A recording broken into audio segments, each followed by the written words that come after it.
Hey everybody, it's your friend Sarmate here, and we're back with another series. This time, it's Cities Skylines 2. Thanks for coming and hanging out with me. I hope you are excited for this one. I sure am. It came out a couple days ago, and we finally got my hands on it. So we're going to go ahead and get a new game started. We have 11 different maps to get started with here. I do have a single player going on, and I played a little bit so I could get familiar with it before I sat down with you guys, and we started to play a series together. We have the Archipelago Haven is the first one, and this one is obviously an archipelago. Lots of different little islands scattered about. Looks kind of interesting, looks pretty neat. Only 16% buildable area though. Oof, pretty small. Next one, we have Barrier Island. This one, you start over on this part of the map on the little island here, and you have a bridge that goes across eventually, and you can build over on this space. This one is not too bad. I like that idea of that one. We have the Great Highlands. A couple of rivers kind of streaking into the land here. That looks kind of cool. Lakeland, lots of water on this guy. Mountain Village. We have the road and the river kind of in between a bunch of mountains here. Looks really cool. Only 21% buildable area though. Then we have a river delta here. Exactly what it is. We got the river coming in and spilling into the ocean. Sweeping plains. A couple more mountains in the background there. And then some rivers coming from the mountains, of course. And then we have Tempiri. Not sure about how to say that one. This one's kind of cool looking. I like that you have the access to the ocean out over in here. And then, of course, you also have the rivers that are going more inland. And this one has all of the outside connections. So I'm kind of leaning towards this one on our playthrough here. We also have twin mountains. So you build in between these two mountains and have the river there that's dividing the map. You have the Waterway Pass, kind of similar to Twin Mountains, except there's no big ocean on the south side of the map there. It's just the land and the river. And then you have the Windy Fjords, and 21% buildable area on this one. Let's go ahead and grab this map, and so there's themes in this game. So we have the European theme, and we also have a North American theme. So kind of interesting. I'm assuming that that's building styles. I haven't really played with the European stuff yet. I've kind of just done what I'm familiar with, and that would be the North American stuff. As you can see, I have all my units set to Imperial stuff.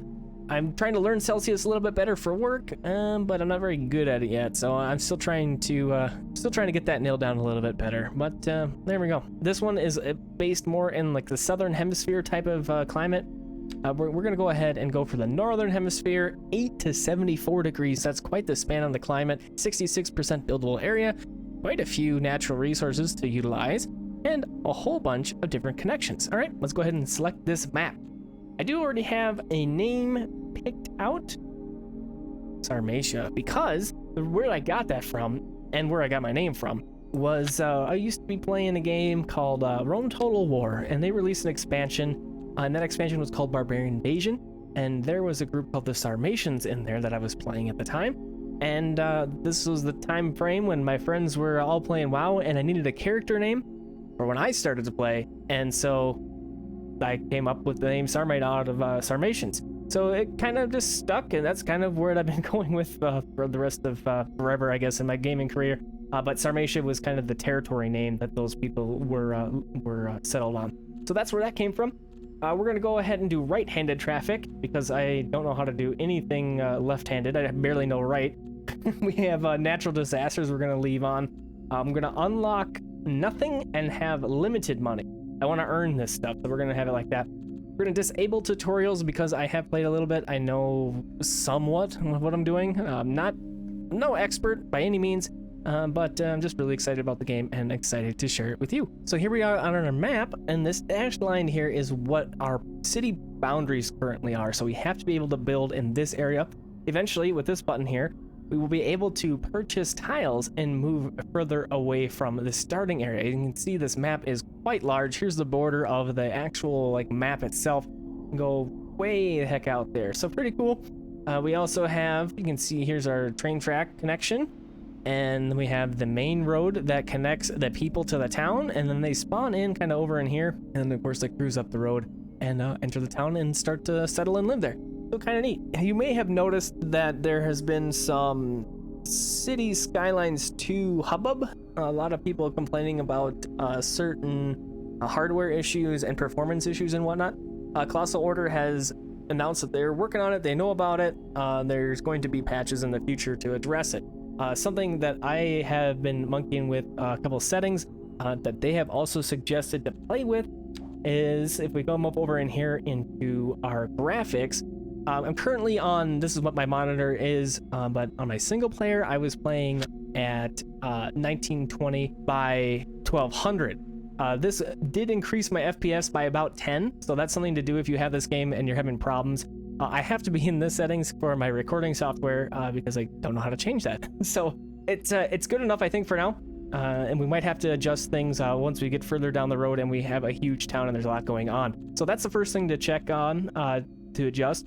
Other things that I have changed, the dynamic resolution scale quality I have disabled. And then over in here, I have volumetrics quality settings disabled. And then down here, this one specifically was something that they mentioned to disable depth of field quality, and I have that disabled.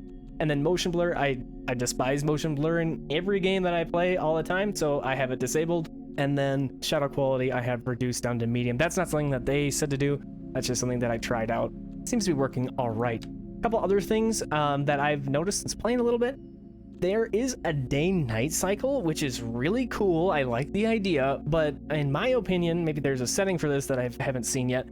The night is way too dark. You can't see what the heck you're doing when you're trying to build stuff. So I currently have, for recording purposes, I have the night visuals off. So we just have daytime so we can see what the heck's going on. There's a couple of little settings here in the interface that I've changed. The chirper pop-ups is something that I despised in the first game, and when that mod came out to get rid of that little bird tweety thing, I was quick to jump on that. Chirper does give you some insights into what's going on in your town as far as like positive and negative things, how the people are doing, how they're feeling, all that stuff. And so it does have its value, but it irritates me, so I have it turned off. And then I have the time format set to 24-hour clock. I love the 24-hour clock. It makes sense, so I use it. And then here's the temperature units, Fahrenheit, and then other units I have US customary. You can of course change these to whatever you want. Metric, the good system. I'm gonna admit that I do like the metric system much more than what we use here in the US. And then I have the audio here, and then input, I haven't changed anything. So that's my settings, what I got going on. If you're excited about this game and you want to check it out and you were worried about hardware stuff, those are a couple of things that you could try out and see if they make a difference for you. But let's get into the game here itself. So we have zones in this game. So you can see we have these little guys right in here. This is where we're going to be placing zones. We have housing, commercial, and industrial zones to start with. Later, we'll get office zones and specialized industry zones. Look kind of cool. So we want to consider where we're going to be placing some of these zones. We have to be mindful of a couple things. Water, we need water, and we need power, and we need to deal with sewage. So let's think where we're going to want to build our residential stuff to get started here. What I was kind of thinking, I want to take advantage of the space south of the river here. I was thinking about maybe branching out and coming this way and maybe doing some housing up in this space. And then on the other side, maybe doing some more industrially things over there. So let's go ahead and we'll grab our roads. So I'm also no city planning expert. I'm no civil engineer. But I have done a little bit of research on like road stuff. In the first game, I was watching a guy named Biffa do some crazy stuff with traffic. Not very good at traffic stuff either. So when that comes along, I might need your help and see if we can figure out some of that stuff together. But anyways, we want to have the arterial roads. That's the first thing. So we're kind of restricted at the beginning of the game here, but we're going to go ahead and start with our 4-lane roads. And these are going to be our arterial roads. These are going to be the things that are going to be delivering the people and the goods the majority of the way to their location. So let's go ahead, we'll get started here and we're gonna get some roads placed. We'll come over in here. So this has all sorts of different options. So this road here has lots of different snap points. You can see, you can turn all that stuff off. You can see right here we have toggle snapping, whole bunch of different options here that we can select. I haven't really monkeyed with a lot of these. I'm gonna do contour lines. I have been trying to utilize this continuous road instead of doing grids. When I was playing Cities Skylines the first time, I did way too many gritty things. Lots of grids, and you know, it just kind of got kind of not that exciting after a while, just doing grids constantly. So I'm gonna try and do more curvy stuff in this town and see how that goes for us. I think it looks nicer. So there's gonna be our very first row to get that guy placed down here. It's a little wonky to place these curved roads. That's taking a bunch of different, I wonder what the word would be, node points, I guess? And that's how you're building the road, and you can kind of see him struggling with it in a couple spots, but it's really not too bad. It's just a little wonky to get used to.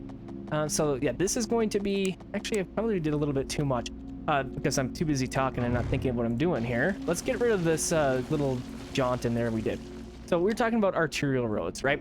So this is what we're gonna do. We're gonna do the main drag here. Gonna bring everything to its place. Okay, so we got that in this straight road. And then let's go for our small roads. And these ones, I believe, were called, I could get the name wrong, but I think they were called collector roads. And these guys are going to be kind of the branch off your arterial road. But this road is going to be more for the residential neighborhoody stuff. We're going to kind of just design more of a little suburby place, kind of like that. Get that started, and then I'm going to branch off this even further to continue to do some more of that suburby kind of look. And we are just a small town right now, so this will work just fine for a little bit. I'm gonna go like that, and then I'm just gonna kind of keep just, I don't know what the word would be, but kind of doing like these tendrils off the main road here, and I think we'll kind of bring this guy, kind of do something like that. Okay, and then that'll work, I think. Okay, so what we want to do now, we also have roundabouts, and roundabouts are super duper nice, very nice to have. So we're gonna go ahead, we're gonna plop a roundabout there, and you know, I don't think we'll need one down over in this space. We'll just leave this for now. We'll see. The reason why I want one here is because we'll probably end up extending our arterial road out this way and probably down this way. Well, maybe not that far down that way because that bridge is there. But we'll put the roundabout right there. This is going to be where our first little neighborhood is going to be. But something I kind of was neglecting to think about here was our power situation. So we have the high voltage power coming in. So what we're going to need to do is use a transformer and make that high voltage into low voltage. So what we got to do is get the transformer, and where we want to put this guy, I think we'll do, I have an idea what I want to do, I think. So we're going to put this guy like kind of in this space, but we don't have a road yet. So what I want to do, I'm going to do the road first. Let's grab our little arterial road again, and we'll bring this guy somewhere like so. And then we'll grab this. And I am going to run some straight roads in this situation here. And we're going to bring this guy. We'll go about right here. So this circle, this would be an easy way to see this. This circle illustrates where the tiles, the squares are going to be. So you can see on the very edge there of our circle, if I click here and drag this, that's going to be where our tiles are going to show up. So we're going to bring this guy out about right in here, and then when I click this, there they are. You can see that's on the very edge of that circle. So we got that guy down. We got to go back over in here, grab our transformer station, and I'm going to get this guy plopped in about right here. Okay, great. Now we need to tie this guy to this guy, and we have power to the city. So pretty great. When we go back over into our water thing here, just take a quick look at this. So you can see here underneath the roads, we have this kind of yellowy brown color and a blue color. The yellowy brown color is the sewage, and the blue is water. So those are side by side, connected underneath the road, as mentioned before. And so something that we want to do is provide our city with water. And how do we do that? Well, we have a couple options. In this game, Cities Skylines 2 has introduced us to groundwater options, which is pretty cool. I unknowingly built right over the top of it. If I would have known that, I probably would have done that on this side, but that's okay. It's not too late. We can still utilize it a little bit here. So we're gonna go right off of our, we could go off of the main run there, but I think what we'll do, we're gonna go a little bit further down. We'll go about right in here and drag this road up, and we'll grab our water situation. We'll go like this, and now we have connected water to the city from the groundwater. Another option you could do in the beginning here is the water pumping station. I want to mention this because it matters. If you were to place this guy, let's say down over in here, and you got it connected and it was all working happily, that's wonderful. You can do that. But notice how the river is flowing here, right? Well, if you take your sewage outlet and you put this upriver, you're gonna be sucking in the sewage water into your drinking water for your city, and that's gonna cause some problems. So be mindful of that if you're playing along. Don't be dumping your sewage into the river like that. You want to be at the very end of the river if you can to place your sewage in. So we'll go ahead, we'll drop that guy right there. You have to have these things, otherwise the people aren't very pleased. So we're gonna go ahead and continue our 4-lane road over in here. We'll go about right there, and we'll get that guy going, and then I need to connect this guy to the road. So we're gonna go ahead and we're gonna grab a gravel road. We're gonna zoom in here, and we'll get this guy pretty close. We should be able to just kind of connect it like so. Well, that'll work. That's not ideal for what I want in the future, but it'll work just fine for right now. We'll go ahead and check it out. It is indeed connected to our water, and there's no icon above it right there. So we got that going. We got the water going, we got the power going. That's really all that we can get started for utility. But now we need to place our zones. So initially, I was thinking that we wanted to do a whole bunch of residential areas up in here. So we'll go ahead and we'll mark all these guys for that. These are kind of weird. Like, I don't like how this one's sitting in the water like that. So what I'm gonna do, I'm gonna change our tool. Instead of this fill tool, I'm gonna do the marquee, and I'm gonna just kind of individually select stuff, and we'll just go like that for now. And that one, I think that one will be better. And we'll do like that. So we got a couple of housing stuffs going on in here, but there's something else that we want to include in this area, and that's going to be more of the commercial side of things. So let's grab a commercial zone. So something that I don't want to do is you don't want to build houses, and you don't want to put commercial stuff like all around as tight as you can on your roundabouts or other intersections. The problem with that is the stuff gets too crowded, and when you have later in the game, you have lots of traffic and people are trying to stop to get over and get to the commercial stuff. It causes lots of problems. It's not great. So we try to avoid that by doing this. So we have a little bit of space here in between our intersection and where we have our stuff started. We're gonna kind of go like that to get us going. So that's the residential side of things and the low density business side of things. Now what we could do is get started with our game. We do need to consider some industrial zones. So let's just go ahead, we'll get started here. I'm gonna run the game on 2 speed, just gonna get going here, and we can see what we need in the town. You can see we have this little area down over in here that is filling up with colors, and the colors are corresponding to the type of zoning that we are requiring for the town. At the bottom there, that is industrial, filling up pretty quickly because we haven't had any industrially stuff yet. So something we could do, we do have this nice little kind of side thing that we got going on here. We could put some industrial buildings down over in here. I think we will do that. Oh, the brown color is wind. Ooh, I didn't notice that. So, okay. So what's going to happen with the industrial stuff is it's going to expel exhaust gases and exhaust fumes with the stuff that it's running. So if we put these downwind from the residential area, we will avoid smogging out all of our residents and all of our citizens. So this is going to be fantastic. Let's get these guys going. Down over in here, I don't want to quite go all the way to our arterial road here. I want to leave some space. So we'll go just like that for right now, and we'll get some industrial stuff started up. You can see we got all sorts of cranes going on, getting our buildings created, and we'll go ahead and we will speed it up just a little bit so we can see some stuff happening here.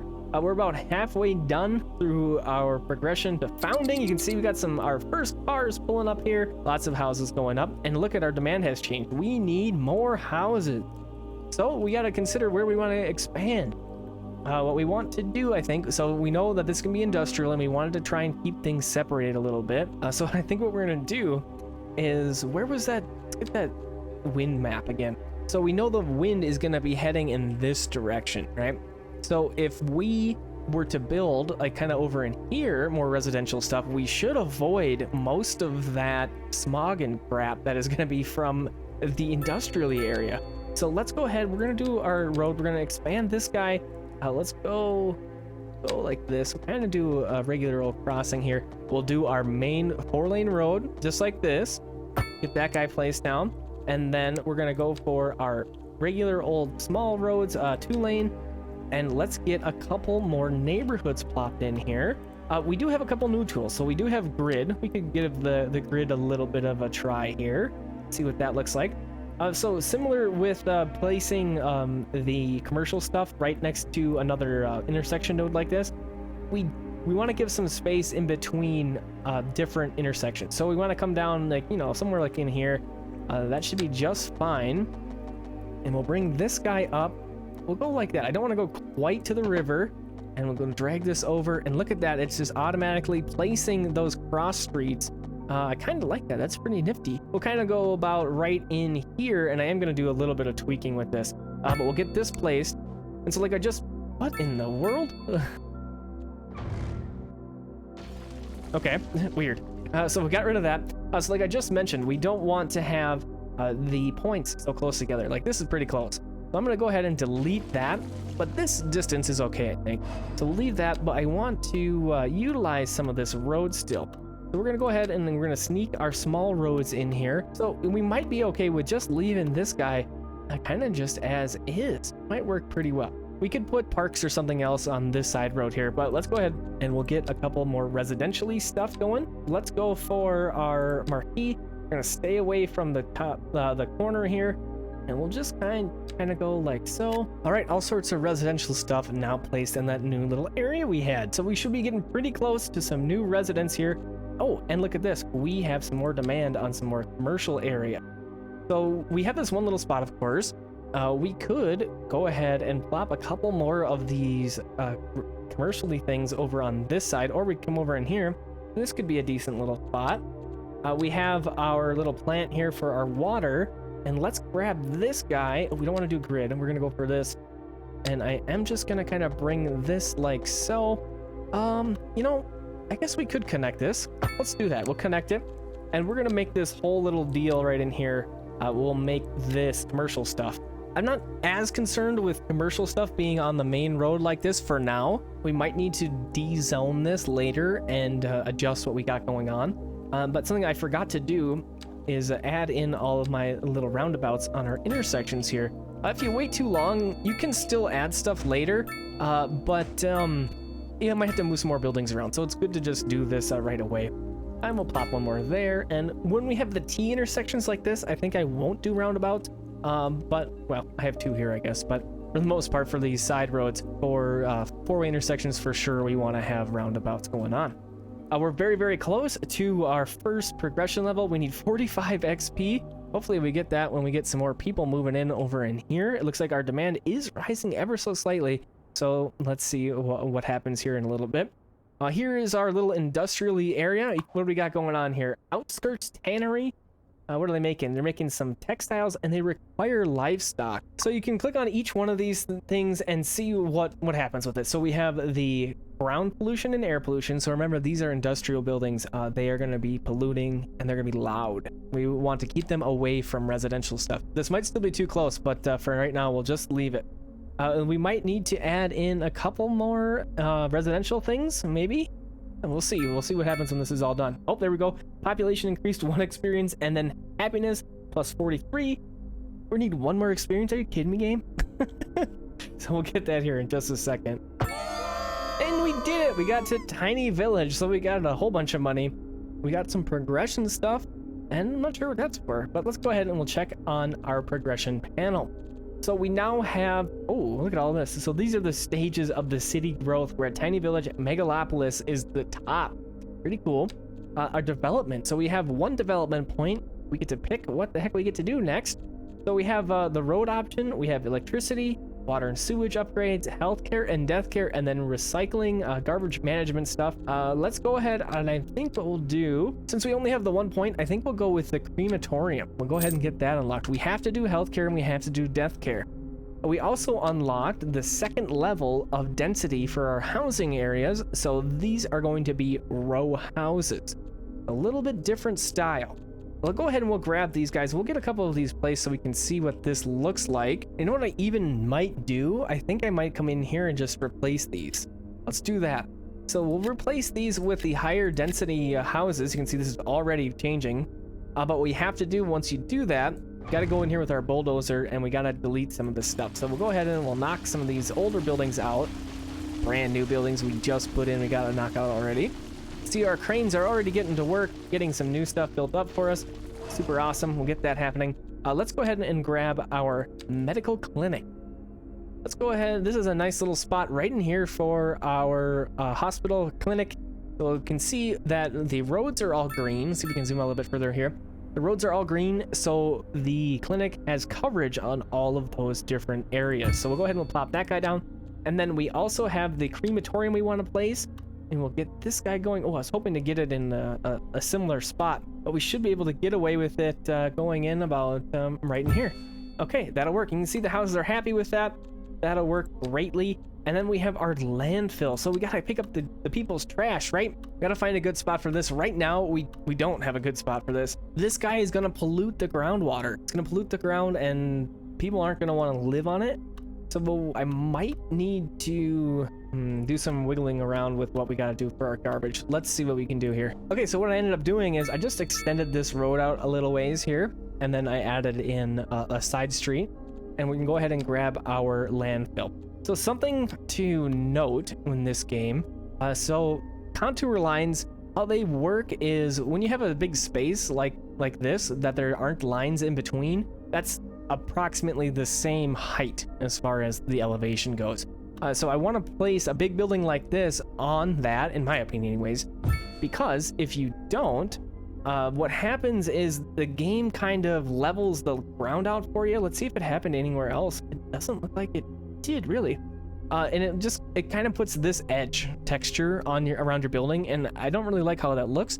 So I'm trying to be a little bit mindful of it. A real building wouldn't really have that look to it. So I'm trying to not put it into our town here. So one thing that I just was considering is, I don't know, oh, look at that.